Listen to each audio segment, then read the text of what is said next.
Alright, howdy. What are we doing today?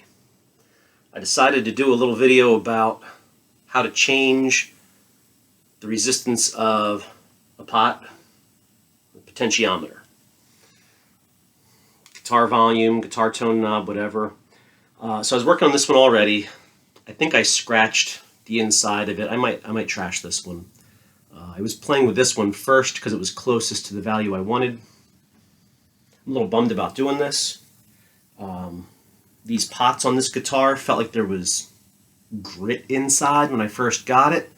I sprayed a little bit of contact cleaner, worked them a little bit. They felt like a charm. So I thought, hey, it's going to be good to go. Then when I had it all apart, I was testing the values, and they all come in under. And again, this is one of the things with a cheap guitar is the quality control is off. So what I've found is if you buy even good 250K pots, you're going to be lucky if they measure 240. You would think they would be somewhere like 240 to 260.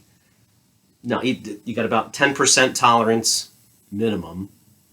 So you might be talking 230 to 270, but it's not even that good.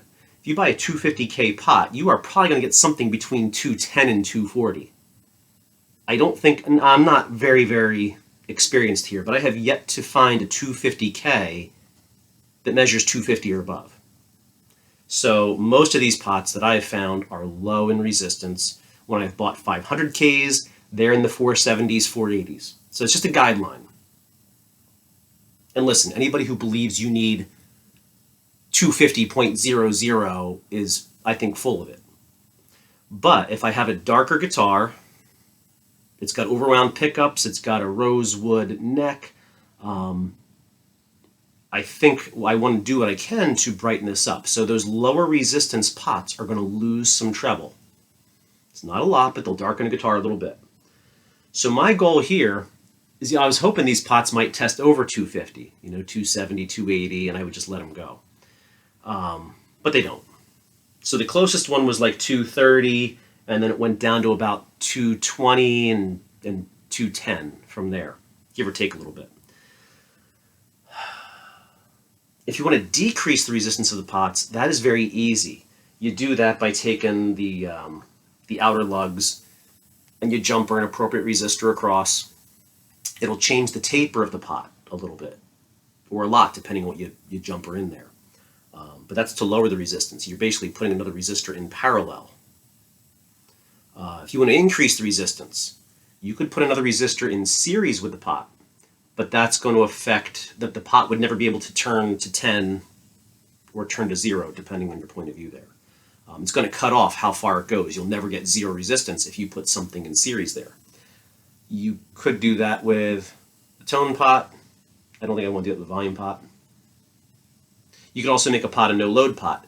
Same idea as what I'm doing today, but instead of scraping away a little bit of the resistance path, you would actually cut a slot through the resistance path, one end or the other. I'm not going to get into all that. You'll see the path I'm talking about in just a minute. What I'm going to do is I'm going to take this part. I'm going to leave it right in the guitar. The other two are still mounted. I don't even feel like desoldering them.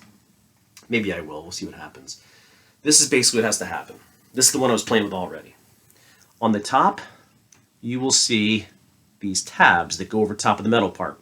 I'm going to work a knife in there, bend those tabs back a little bit, and then you get yourself a skinny little pair of pliers, needle nose or something. I have these little pieces of junk I keep around for stripping wires and cutting wires.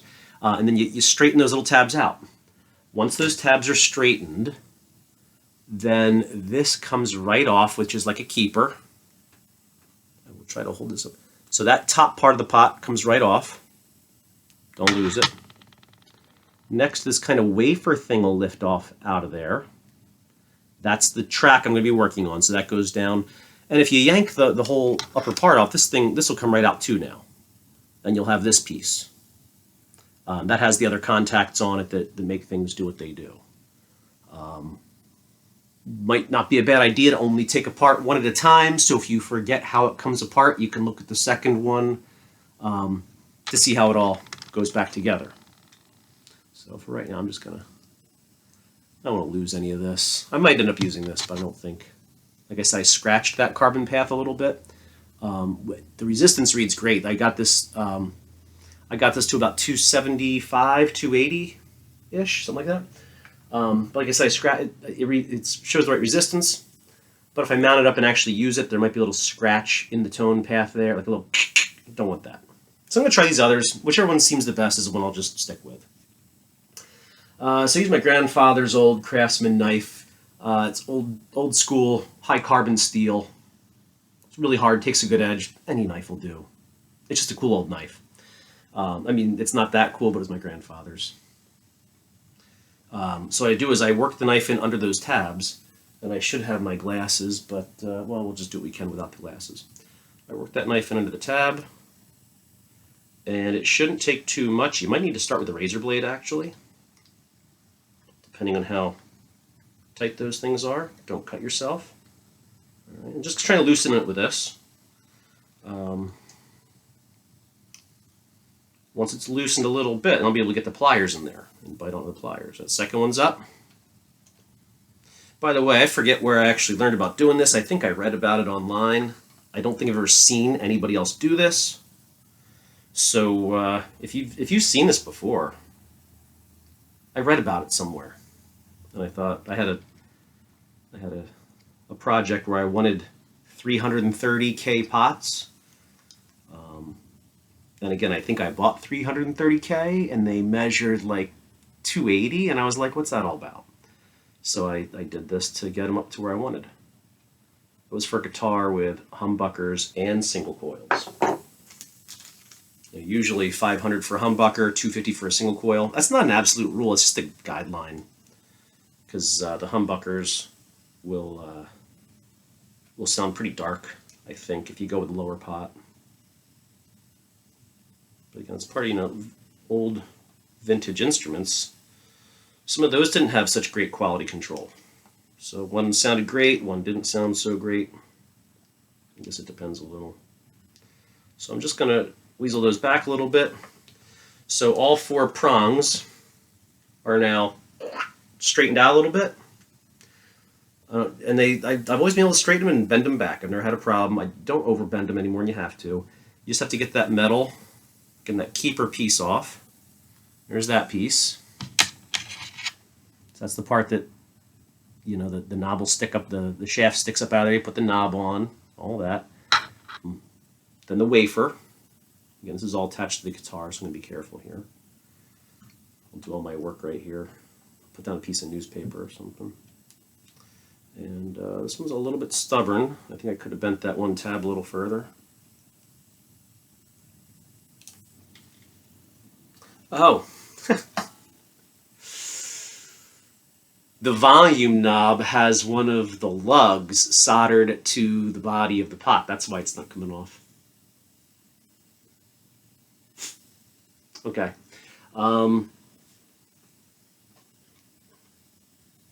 That's why it's not coming off, of course. Okay, well that changes the project a little bit. I better desolder this thing so I can actually work on it. Let me yank the other one off. I'll see if I can get that one off quick and easy, and I'll use that in the video. I'll just edit. So once you have the whole thing taken apart, it should lift out just like that. And again, I was lazy. I didn't desolder all the lead wires. I was going to try to recycle some of this if I can. So this is what we're dealing with now inside. I think they say that's a carbon resistance path. And if you look carefully how it all puts together, there's contacts that contact the black part. There's contacts that contact the middle part. And the middle part's connected, and it's all really cool how it works. What I want to do then is set this down someplace where I can work on it. I'm going to take my grandfather's good old knife, and what I do is on roughly a 45-degree angle, I'll scrape around the outside of that carbon path. In other words, imagine this piece of tape is that carbon path, right? It's skinny, skinny, skinny though. What I'll do is I'll take a knife and I'll start about a 45-degree angle and I will scrape around that path. And you'll see some of the dark stuff coming off. And in real life, I'll kind of scrape and scrape and scrape and scrape and scrape, and then I'll work my way back.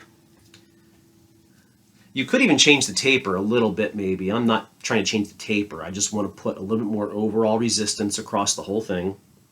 And so the skinnier that path is, the more resistance there will be, because there's less conducting or semi-conducting or whatever you want to call it. I don't know that much about all the vocabulary, but I'm going to work on that a little bit. And then what I do is I keep my multimeter handy, kind of handy, I don't know. And every so often you scrape a little, and test it. Scrape a little, and test it. Some other things I've heard about doing this, I've heard some people taking a Q-tip and isopropyl alcohol and just scrubbing with a isopropyl alcohol will take some off. I've only seen that change a pot by a couple of kiloohms. If I want to change this by 20, 30, 40 kiloohms, I definitely want to remove some material, mechanically, not just trying to dissolve a little bit and lift a little bit off. Although if you have one that's scratchy, a little bit of isopropyl might clean it up. I might hit it with isopropyl when I'm all done, or contact cleaner I'm sure would work just as well. And that's that. So I'm going to scrape a little bit and see what happens. Let me check this out with the voltmeter. So I set it to 2000K because the next lower setting is 200K. And I just measure the outside wipers. Outside to outside. So say about 230 baseline. I'm going to scrape a little bit and see what I get out of it. I need to get my glasses though.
Alright, I gave one pretty good scrape all the way around. So it was about 230 and 265.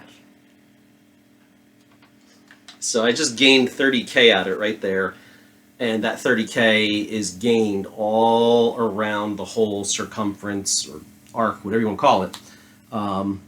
I'm not going to say it's perfectly evenly spread out, but I will say that when the tone is on 10, it's going to have 30K ohms more resistance. I'm going to get a little bit greedy. I'm aiming for more like, 270. If I hit 300, I won't be upset. 290 would be great. Alright. I'm at 279 there. I got pretty aggressive with that last pass. I think since these are just overwound single coils, I'm going to be happy and call that about 280 and be done. Again, I don't want to keep scraping until I mess something up. I am going to go ahead and get a little isopropyl on a Q-tip. I'll just buff this, probably hold it over the bathroom sink and shoot it with this, and then just put the thing back together again. The very last thing I'll do is, again, use the needle nose pliers. These are not the best. I'll probably use, I don't know, my Leatherman or something. Needle nose pliers to pinch those little tabs back down real carefully. The whole thing is a little bit spring-loaded in there. you'll see the contacts are kind of spring-loaded to push against the carbon path, or the conductor path. So the whole thing goes back together. You'll just squeeze till it's all put together. Let it go. You're not going to get it any tighter than tight, really. So just get it all good and snug, and be happy with your customized potentiometer. I think that's about it for today. Questions, comments, concerns? Let me know what you think. Am I being crazy to do this? I don't know. Probably a little bit, but I enjoy it. Take care.